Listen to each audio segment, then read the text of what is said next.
Hey everybody on YouTube, Karl Alexander here, and in today's video, I just want to go over something I've been seeing in my comment section for a while now. Many times when I do a benchmarking video, someone will post up a comment saying that their Phenom or FX or old i7 or whatever gets X frame rate in X game.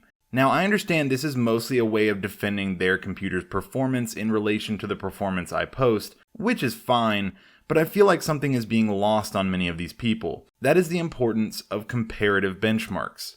Now what I mean by comparative benchmarks are computer benchmarks ran in a way that offer a direct performance comparison between two or more parts, such as a GTX 960 and 970, or a Ryzen 7 and Intel i7.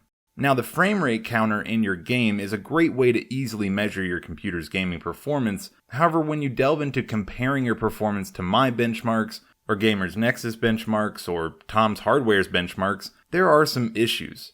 See, just saying a game gets 60 to 70 FPS doesn't mean much.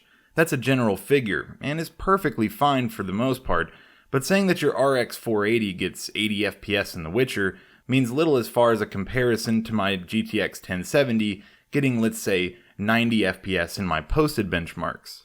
Now the reason that comparison means little is because there is no direct comparison.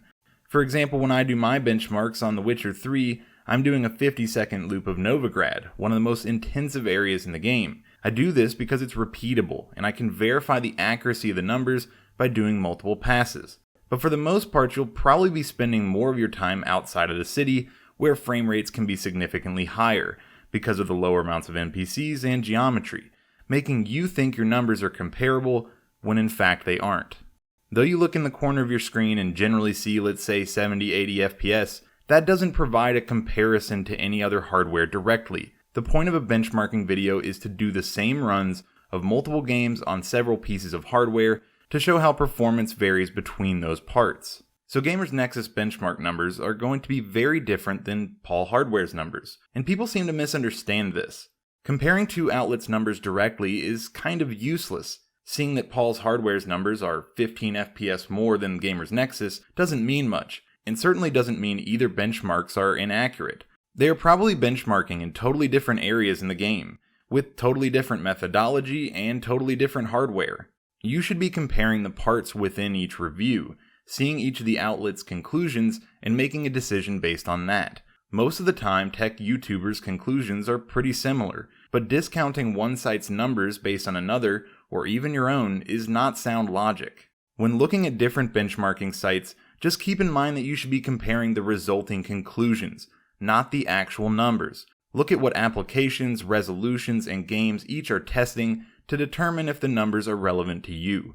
Right now we are in a great time for benchmarks. So many outlets are doing so much testing, but just don't fall into the trap that temperature, frame rates, frame times are definitive. Their value is in their direct comparison to other parts of a benchmark, not the numbers themselves.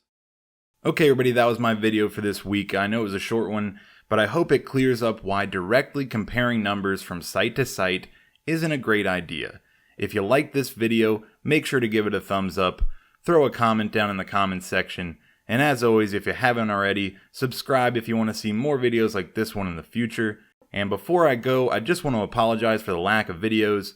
Due to staffing at my job, I've been working 6 days a week almost every week, making it difficult to play new games or dedicate time to videos. Hopefully it'll get better soon, but I have no clue. I'll try to get back to weekly videos, but I'm not making any promises at this point. So I guess that's about it. If you want to get in touch with me directly, you can follow me on Twitter, and as always, thanks for watching.